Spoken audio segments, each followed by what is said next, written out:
실적 모의를 해놔야 돼요. 5월달이 절대 빠른 시기가 아니라는 거를 정말 소장님이 설명을 들을 때마다 제가 계속 느끼게 되는 것 같아요. 특히 3학년 2학기 기말고사가 빠르다는 게, 그쵸. 3학년 이제 2학, 중3 2학기 때 네. 학사 일정이 굉장히 빡빡하다는 게 네. 변수인 것 같네요. 맞습니다. 자, 그러면 이번에 이제 전국단위 자사고에 대한 또 질문을 제가 한번 네. 드려보도록 할게요. 자사고도 그 네. 앞서 설명해 주신 이제 외고 특목과 같이 네. 우선 1단계는 우선 성적으로만 네. 선발을 하는 건가요? 그쵸. 1단계는 성적만으로 선발을 하는데, 네. 전국 단위 자사고인 외대부고, 네. 이런 데라든지, 아니면은 우리 하나고, 네. 하나고는 사실은 일반 전형은 서울에서만 모집을 하고, 네. 하긴 한데, 어쨌든 전국 단위라고 보통 얘기를 하죠. 네. 근데 하나고 같은 데도 그렇고, 지금, 경쟁률이 1단계 통과가 2배수잖아요. 네. 그러니까 2배수를 넘어가면은 B가 있으면 위험한 거죠. 네, 그러니까 여기도 이제 올 A여야 되고, 상상고가 약간 다르죠. 네, 상상고는 약간 눈치를 좀 보기는 봐야 되는데, 네. 상상고 같은 데도 경쟁률이 여학생 경쟁률은 뭐 3대1 넘어가고 이렇게 되는데, 여기는 경쟁률을 1단계에서, 그러니까 하나고는 남자 여자를 따로, 남학생 여학생을 따로 뽑잖아요. 그래서 네. 경쟁률도 따로 보고, 남학생 경쟁률이 낮으면은 뭐 그냥 1단계는 전원 통과될 수도 있고 이런 상황이지만 이렇게 됐어요. 근데 상상고는 남학생, 여학생 나누는 것은 최종적으로만 나눠서 뽑고 1단계에서는 남학생, 여학생 구별도 없고 전형별 구별도 없고 전체 경쟁률을 놓고 봐요. 아. 네, 전체 경쟁률을. 네. 네. 네, 그러니까 여학생 같은 경우 3대1이 넘어갔다 하더라도 만약에 남학생 경쟁률이 좀 많이 낮거나 네. 아니면 다른 전형이 물론 근데 다른 전형은 좀 인원이 좀 적어서 영향이 좀 작기는 하지만 다른 전형도 뭐 2대1이 확 안 되거나 해서 전체를 다 합쳐놓고 봤을 때 뭐 2대1이 안 돼버리면 1.99대1 그러면은 여학생들도 전부 통과를 시켜주죠. 아. 네, 그게 약간 차이예요. 일단 상상고 같은 경우만 특별하게 그냥 전체 단위로 그렇죠. 우선 1차 선발을 하고 맞습니다. 이제 2차에서 이제 네. 뭐 세부적으로 나눠서 이제 남학생, 여학생 그렇죠. 뭐 이런 식으로 최종적으로 최종에서만. 네. 거기서만 그렇게 구별을 그렇죠. 하거든요. 네, 그러니까 B가 있어도 붙을 수가 있죠. 그리고 또 하나는 여기서는 이제 그러니까 국어, 수학, 영어, 그리고 사회나 과학 중에서 하나를 선택하거든요. 국어, 영어, 수학은 필수로 들어가고 공통으로. 사회하고 과학에서는 그 하나만 넣게 돼 있어요. 근데 내가 사회에 B가 있다. 뭐 네. 과학으로 넣으면 되죠. 문이과 상관없이 그건 본인이 선택할 수 있는 네, 건가요? 맞습니다. 상상고는 3학년 1학기까지 들어가서 네. 3개학기를 넣거든요. 그러니까 예를 들어서 내가 사회를 넣겠다. 그러면 2학년 1학기도 사회, 2학년 1학기도 사회, 3학년 1학기도 사회. 아, 같은 걸로만 넣으면 돼요. 그럼 또 중간에 내가 잘한 거를 이렇게 바꾸는 게 아니라 그 그렇죠. 과목을 선택했다면 이제 쭉 가는 거군요. 그렇죠. 약간 독특하긴 하네요. 상상고에 네, 있어요. 상상고가 네. 그게 좀 독특하죠. 네. 또 독특한 학교가 있어요. 상상고가 굉장히 독특하죠. 면접 때문에. 그리고 이제 인천 하늘고? 인천 하늘고 같은 경우는 그 경쟁률이 엄청 세죠. 네, 그러니까 왜냐면 여기 일반으로 쓰게 되면은 서울 지역에도 인천 하늘고를 써야 되는데 네. 그 인원이 되게 적어요.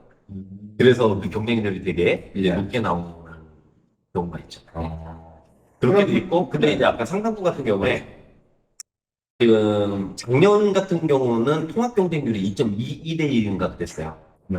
그러니까 아까 그 전형별로 성별로 무관하게 전체를 놓고 봤을 때 네. 그럼 2.22대 1이었으면 아마 B가 있을 때 붙기가 쉽지는 않았을 거예요. 그럼 여기도 앞서 설명해 주신 이제 그 외국 국제고와 마찬가지로 B가 있으면은 네. 1차에서 탈락할 확률이 네, 높다. 네, 게다가 이제 자사고 인기가 계속 좋잖아요. 또 네. 올해 상상고가 올해 의대 입시에서 또 엄청난 실적을 발휘했기 때문에 네. 아마 또 더 몰릴 것도 같고 그렇습니다. 네. 뭐 상상고는 이제 그 뭐랄까 제가 봤을 때 이제 의대 입시 실적도 높고 남학생들이 굉장히 선호할 것 같은 그런 느낌을 가지고 있었는데 의외로 여학생들의 경쟁률이 더 여학생이 네. 그 비율이 2대 1이에요. 아, 네, 그래서 여학생이 더 적어요.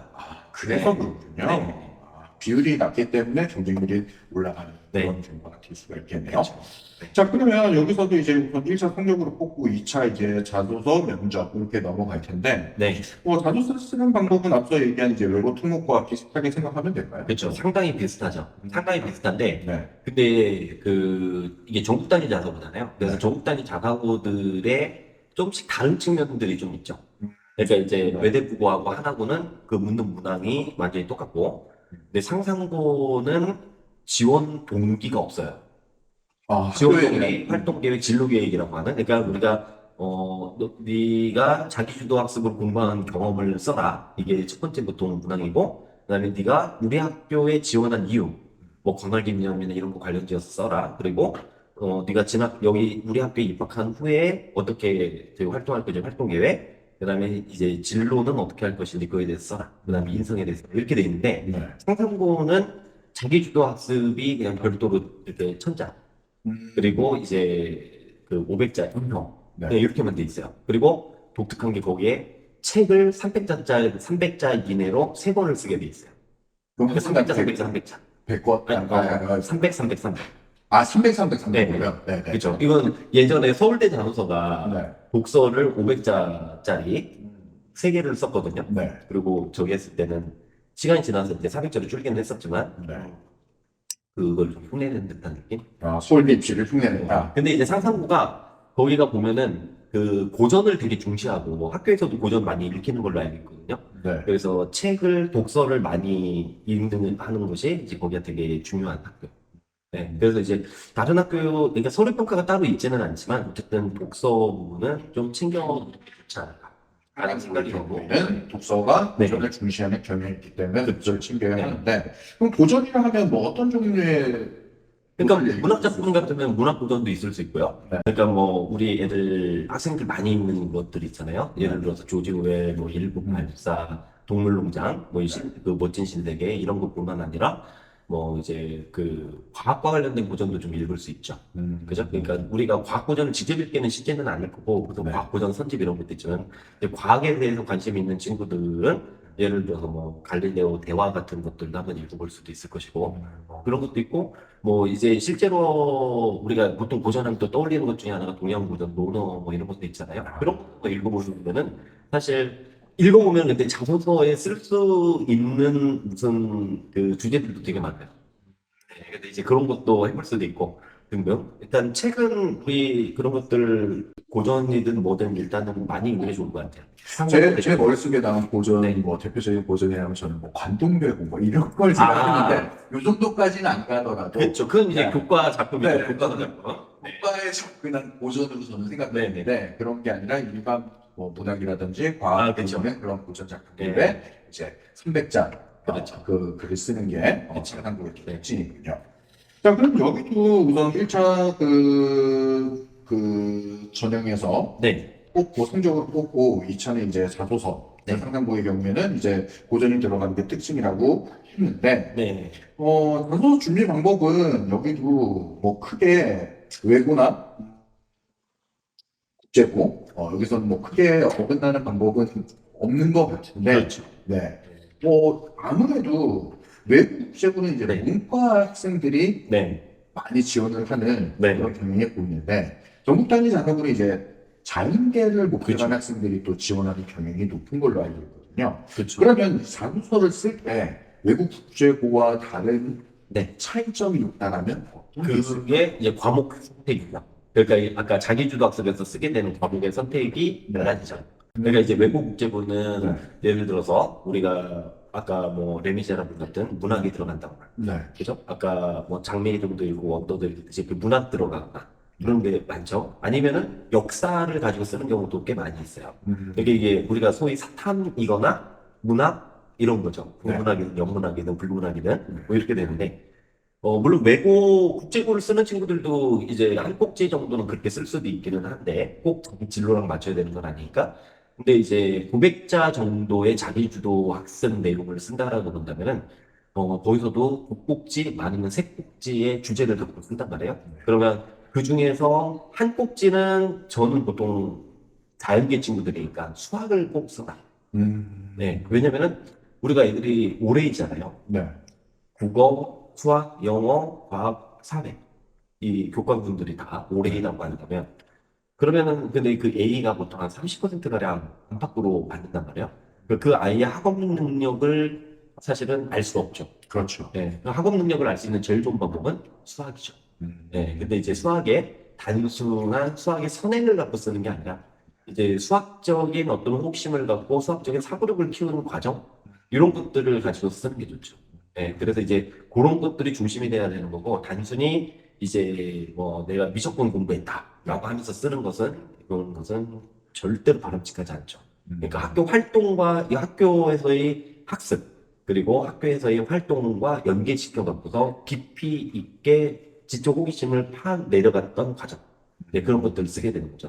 그래서 일단 수학을 하나 쓰고 그리고 그 저기하고 관련해서 자기 진로하고 관련된 걸 또 하나를 쓰게 되는데 뭐 예를 들어서 뭐 아시겠지만 요즘에 의대 열풍이잖아요. 네. 더군다나 지금 지원도 거의 사실상 확정이 되는 셈인데 그러니까 의대 열풍은 이제 열풍이 아니라 이제 광풍이 이제 불 것 같은데 이런 상황에서 만약에 의학에 관심이 있다라고 하면은 생명이거나 아니면 화학이거나 그러니까 과학 과목에서 또 하나를 쓰겠죠. 이런 것도 하나 들어가는데 네. 그러니까 뭐 이제 그런 면에서 볼 때 내가 의사가 된다라고 하면 단순히 그냥 의사 이렇게 꿈을 꿀 게 아니라 어떤 의사가 되고 싶은가 전공의로 내가 된다면 뭐 어떤 전문의가 또 되고 싶은가 이런 걸 좀 생각할 필요가 있는 거죠. 뭐 성형외과 의사가 되고 싶을 수도 있고 뭐 안과 의사가 되고 싶을 수도 있고 그러면은 그런 부분과 관련된 좀 공부를 심화시키는 거. 그러니까 네가 안과 학을 공부하는 게 아니라 그러니까 이제 눈하고 관련된 걸 공부를 한다든지, 네. 눈과 관련해서 내가 도대체 뭐에 더 관심이 있는가,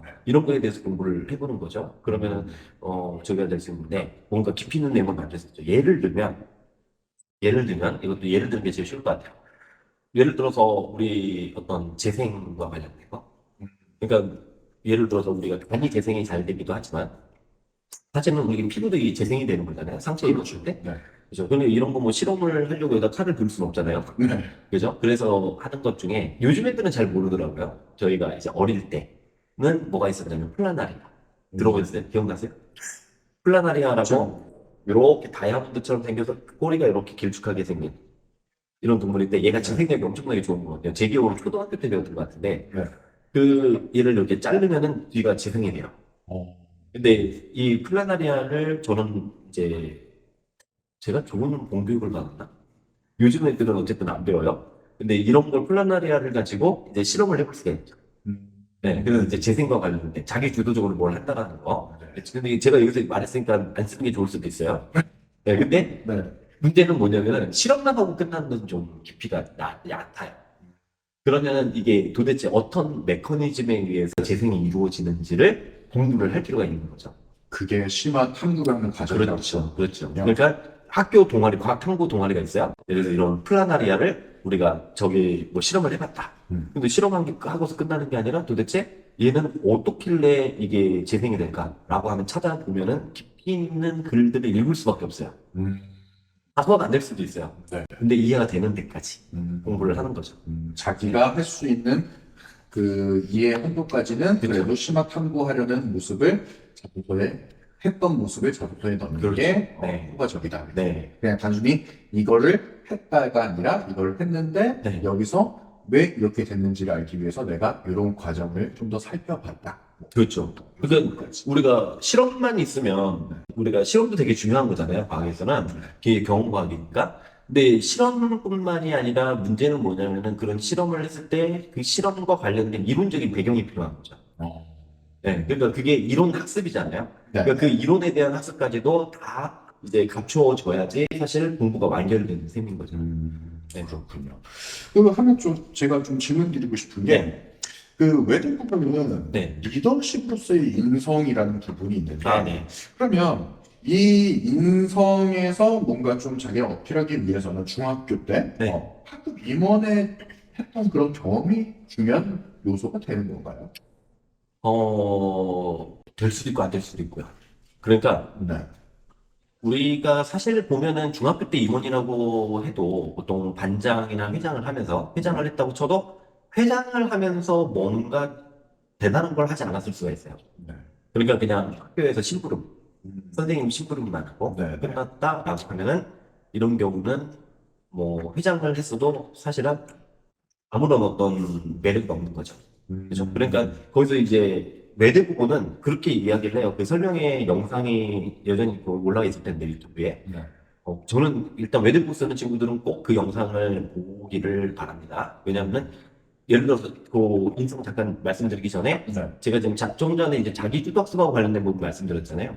사실 우리가 공부를 하기로 말하면 혼자 논문 찾아보고 책 찾아보면서 이제 공부를 할 수가 있다고요. 네. 그죠? 이거 혼자 공부하는 거잖아요. 근데 이제 외대부고의 그 입학 홍보 부장, 입학 부장 선생님인가? 그 선생님께서 말씀하실 때도 뭐라고 이야기를 했냐면은 우리는 좀 협력식 공부, 협력을 통해서 이제 공부하고 서로 알아가는 과정이 더 중요하다. 이런 거, 정확히 워딩은 이건 아닌데, 이런 식의 말씀을 하셨어요. 그러니까 혼자 그 수능 공부하듯이 이렇게 공부를 하는 게 아니라 친구들을 이끌어 가든, 친구들하고 같이 뭔가 돌파해 나가든, 이런 것들을 많이 원하는 거죠. 그래서 이제 어쨌든 그 꼭지가 자기 주도에서 두세 개가 들어간다는 건 그 중에서 뭐 한두 꼭지는 그런 협력식으로 공부한 것을 바탕으로 해서 쓰는 게 좋을 것 같다. 그리고 그렇게 이제 그 과정 속에서 아마 나눔 배려 같은 게 다 들어갈 수 있겠죠. 그런 것도 들어갈 수도 있을 텐데.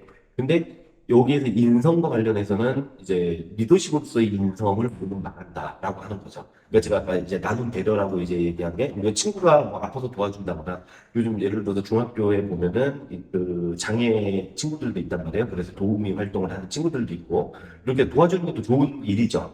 되게 좋은 일인데 우리가 사실 그런 경험을 할 수 있는 친구는 많지도 않고 일단 그런 것보다도 뭔가 우리 학교 공동체나 학교 공동체에 대해서 뭔가 그 리더로서의 역할을 하는 거. 그럼 리더로서의 역할을 한다라고 본다면은 내가 학교 일에 관심을 갖고 문제점을 제기하고 개선할 수도 있고 우리 친구들이 갖고 있는 문제점을 그러니까 예를 들어서 그런 거 있잖아요.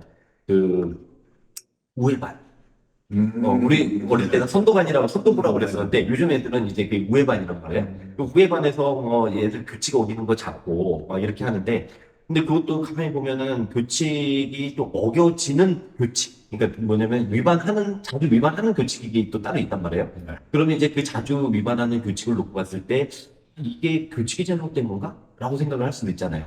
그러면 이제 그런 걸 가지고 문제 제기를 해갖고 친구들이래 어떤 여론을 수렴을 해갖고 문제 제기를 해갖고 규칙을 바꿀 수도 있고 설사 실패한다 하더라도 그런 노력을 보일 수 있는 것이 리더십을 보여주는 거겠죠. 그러니까 이런 차원에서 그러니까 보면은 우리가 봉사를 하는 것은 되게 개인적일 수 있지만 네. 리더십을 보이는 것은 내가 공동체적으로 뭔가 활동하는 거잖아요. 이제 그런 차원에서 그런 리더십으로서 인성을 이제 말씀을 하신 것 같아요. 그럼 예. 여기서 말하는 이 리더십이라 하면 단순 임원 활동의 리더십을 말하는 그렇죠. 것이 아니라 그렇죠. 적극적인 뭔가 학교 생활, 그다음에 접근성, 네. 그다음에 단체 활동에서 네. 보이는 뭔가 융화, 네. 뭐 이런 부분이 리더십 윤성에 들어가면 그렇죠. 플러스 요소가 될 수 있다라는 맞습니다. 그런 말씀이시네요. 근데 이제 융화라고 말씀을 하셨는데 또 이제 외대부고 그 선생님께서 말씀하실 때는 제가 볼 때도 그건 딱 맞는 얘기인데 뭐냐면은 애들 그 갈등이 있어서 갈등 내가 해결했다 라고 이렇게 쓰는 글들 너무 재미없다. 네. 근데 사실은 그게 그냥 재미없는 게 아니라 갈등을 내가 해결했다라고 하는데 어떻게 해결했는지는 없기 때문일 거예요. 예, 어떻게 해결했는지. 그러면 이제 애들한테 물어보면은 저 해결 과정이 있습니다. 한번 얘기해 보세요. 그러면은 어떻게 했는데? 친구한테 가서요 사과하라고 그랬어요. 그랬더니 사과를 해요. 왜 이런 거죠. 근데 사실 그렇게 해결이 될 수도 있지만 사실 이제 그랬을 때는 어떤 리더십을 발휘했다기보다도 자기가 말한 것밖에 없잖아요. 그게 힘든 일일 수도 있기는 해요. 어떤 면에서는 네. 우리가 뭐 야 너 친구한테 사과하렴라고 말하는 것 자체가 부담스러울 수도 있긴 하니까. 근데 이제 그런 정도를 가지고서는 뭔가 내가 리더십을 적극적으로 발휘했다고 얘기하기는 어렵죠. 네. 제일 중요한 게 자기 역할이 있어야 되는데 네. 그러면은 사과하라고 하는 것이 나 말고 다른 애가 있으면 그것도 쉽게 해결될 수 있었을 거잖아요. 그러니까 그 말 한마디로 해결이 됐다면 네, 그런 정도로 역할을 했다라고 얘기할 수는 없는 거죠. 네. 지금 설명하신 내용을 네. 정확하게 정의는 할 수 없지만 네, 네. 어떤 느낌인지 저는 알 것 같거든요. 네. 그래서 이걸 보시는 학부모님들도 네. 그거 알겠어. 이 정도의 느낌으로 받아들이지 않을까 저는 그렇죠. 생각이 됩니다. 네. 그러면 장하고 이제 면접에서 뭐 특이점이 있다면 뭐가 있을까요? 일단 자사고 면접은 네. 외고 국제고 면접보다 길어요. 네, 네. 그래서 그 하나고하고 외대부고만 하더라도 15분씩 진행입니다. 국제고나 그 국제고 같은 경우는 아까 말씀하신 6, 7분이라고 네. 말씀하셨는데 거의 2배가 넘는 그렇죠. 시간이네요. 네. 15분 동안 진행이 되고, 외대부고는 15분 동안 진행되면서 이제 5분, 문항 3개가 보통 주어지는데, 그것을 그 5분 동안 5분 동안 세 문항을 딱 각각 이야기를 해야 되고, 시간이 지나가면은 이제 끊어버리는 수도 있어요. 그래서 보통 한 문항당 4분 정도 얘기를 했을 때, 남은 시간 동안에 추가 질문을 하게 되면 하고, 이렇게 되는 거죠. 그래서 그 수르륵 계속 얘기를 해야 되는 거죠. 네, 그게 되는 거고. 그리고 이제 하나부 같은 경우는 꼬리를 물면서 계속 질문을 던지죠. 그러니까 오히려 그런 면에서 부담이 좀 적을 수가 있기는 하지만 선생님의 질문이 뭐가 갑자기 튀어나올지 모르기 때문에 면접관의 질문이 그거에 대응을 못하면은 되게 힘들어질 수 있죠. 그러니까 뭐 아까 장미의 이름을 읽었다라고 하면 거기서부터 이제 문제가 시작이 될 수도 있죠. 네, 뭐 어떤 차이가 있었니? 그래서 그 차이는 장미 이름하고 그 읽었을 때 소설과 뭐 그 영화의 차이가 어떻게 나타났니? 그 왜 나타났다고 생각하니? 또 다른 경험도 뭐가 없니? 그리고 너가 이런 시각을 가졌다라고 했을 때 그것을 우리 사회에다가 적용을 하면은 어디에다 어떻게 적용할 수 있니? 하면서 계속 꼬리를 물면서 질문을 했습니다. 네, 그래서 그게 좀 이제 부담스러운 거고요. 네, 그래서 이런 보통 여기서도 이제 자소서하고 생기부를 바탕으로 한 면접을 진행을 하는데 네. 외대부고는 대부분이 자소서, 그리고 하나고는 보통 2대 1의 비율로 자소서에서 둘, 생기부에서 1, 하나. 보통 이렇게, 구에서 네, 그렇게 되는데, 근데 그 학생들 면접 봤었던 친구들한테 얘기를 들어보니까 자기는 안 그랬지만 다른 친구들은 학생부에서 둘, 자소서에서 하나를 받았다고 해요. 하나고에서는. 그러니까 하나고는 그만큼 생기부도 더 꼼꼼히 보고 있다. 네, 그리고 실제로 2단계에서 그 서류평가 점수가 또 있거든요. 네. 이 20점이. 그러니까 얘네들은 학생부 좀 중요시하는 편이다. 이렇게 생각을 하시면 되고, 특이한 학교는 이제 사실 민사고가 제일 특이한데, 네. 우리가 지금 민사고는 주로 이제 말을 많이 안 했으니까 민사고는 이제 과목별로 면접을 보기 때문에 사실상 거의 교과형을 면접이죠. 네, 국어, 영어, 수학. 그 영어는 영어로 답변을 해야 되고, 그리고 국어, 영어, 수학, 그리고 이제 행복한 학교 생활도 있고, 그리고 이제 과학하고 사회 중에서 선택. 그래서 이런 뭐 역학이니 생명이니 뭐 이런 데서 사회에서 이제 선택해라고 보는 거야. 그러니까 얘네들은 이것도 20분씩 진행이 돼. 되게 크죠. 네, 그래서 이것은 사실 준비하기가 만만치 않은 학교고. 네, 그래서 민사고는 그렇고, 이제 요거의 좀 미니 버전이 사실은 상상고죠. 상상고는 창의 융합 면접이 있고, 거기서는 과학하고 그 수학. 네. 네. 이제 뭐 누구는 과학이라고 하고 누구는 수학이라고 하지만 사실 수학하고 과학을 같이 준비를 해야 되고, 우리가 과학 문제를 푸는데 수학을 안 쓸 수가 없잖아요. 네, 그러니까 이제 그 창의 융합 면접에서 그게 있고, 또 하나가 인성 독서 면접이 있는데, 인성 독서 면접은 우리 스카이 제시문 면접, 인문계 친구들이 보는 스카이 제시문 면접의 미니 버전, 네, 조금 작은 버전이다. 네. 이렇게 생각을 하시면 되죠. 그게 이제 별도로 10분씩 주어지기 때문에. 네. 그래서 사실 상상고도 이제 자소서에서 질문을 던지는 경우도 있기는 한데, 그 자소서 질문까지 가기가 쉽지가 않아요. 그래서 이제 자소서를 이제 참고문 정도라고 생각을 해야 되지 않을까 싶어요. 물론 대충 써도 된다는 얘기는 아니고요. 당연히 네, 그렇겠죠. 그건 아니고 이제 면접이 상해 융합 면접과 인성 독서가 이제 별도로 있기 때문에 그 면접이 훨씬 더 이제 비중이 크다. 네. 알겠습니다. 자, 그럼 이제 뭐 마지막 질문인데요. 네. 여기도 비슷할 것 같긴 한데 면접 대비는 이제 외국 국제고와 마찬가지로 이제 자소서 바탕으로 이렇게 잘 준비해주면 되는 거겠죠. 그쵸. 근데 그게 이제 학교마다 좀 달라서, 아까 하나고하고 그 외대부고 같은 경우는 외고하고 국제고를 준비하듯이 같은 방식으로 늦어도 이제 여름방학 때는 자소를 끝내고, 그 다음에 면접은 별도로 그 이후에 계속 이제 준비를 해 나가면 되겠죠. 그러니까 그 스케줄이 외고랑 비슷해요. 그렇게 가면 되는데, 문제는 이제 상상고 같은 데는 그렇지 않죠.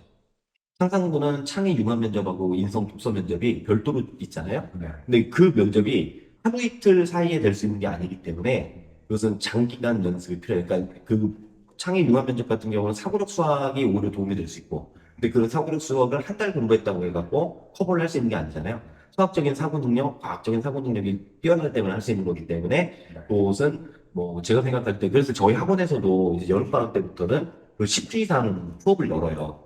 예, 그래서 그 수업을 이제 꾸준히 들을 필요가 있고, 그런 수업을 듣든지 이제 그런 공부를 할 필요가 있고, 16주 동안에 수학하고 이제 과학을 같이 공부를 해야 되니까 그게 생각보다는 쉽지는 않습니다. 그 경쟁력을 생각하면. 그리고 인성 독서도 제시문 면접이거든요. 그러니까 인문사회 그 스카이 인문사회 계열 아이들이 스카이를 썼을 때 보는 면접이란 말이에요. 근데 그 면접이 제시문을 보고서 제시문에 대한 이해도 필요하고, 그리고 그것을 어떤 자신의 이제 독서 경험하고 연결시킬 때도 그 필요한 경우가 있고요. 하기 때문에 이 문제를 훈련하는 것도 시간이 꽤 많이 걸리죠. 더군다나 요즘 친구들 같은 경우에 제가 볼 때 독서력이 상당히 떨어지거든요. 그래서 요게 발목을 잡을 수가 있어요. 오히려 요 부분이. 그러니까 수학하고 과학 부분은 오히려 친구들이 되게 신경을 써서 많이 하잖아요. 요즘에. 근데 이제 책을 안 읽잖아요. 그리고 문해력 떨어진다고 그러잖아요.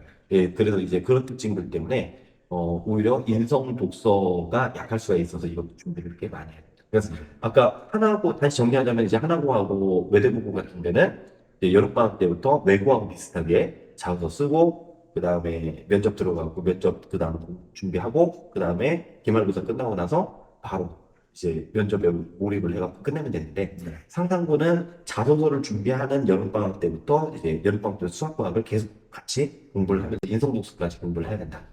네, 상호고는 약간 좀 독특한 면이 많이 있긴 하군요. 그쵸. 네. 자, 그러면 이제 마지막 질문을 끝으로 이제 마무리 한번 적어보도록 하겠습니다. 자, 저번 시간에 이어서 이제 이명수 소장님 모시고 이제 외고 특목고, 그 다음에 전국단위 자사 입시에 대한 내용을 살펴보았습니다. 현재 중3 학생들이 이제 개정교육과정 첫 번째 학년이 되기 때문에 이에 대한 많은 우려를 학부모님들이 가지고 계시다는 걸 잘 알고 있는데, 우선 아래로 이제 특목 자사고가 대입에 많은 분들이 하다라는 그런 정보가 있으니까 이 대입에 초석이 되는 고입을 준비하는 과정에서 오늘 저희가 다룬 영상의 내용들이 많은 도움이 됐고 이 정보를 바탕으로 또 고입에 좋은 결과가 있었으면 좋겠습니다. 자, 다음 시간에도 또 학부모님들이 좋은 원하시는 좋은 정보를 가지고 또 찾아뵙도록 하겠습니다. 감사합니다.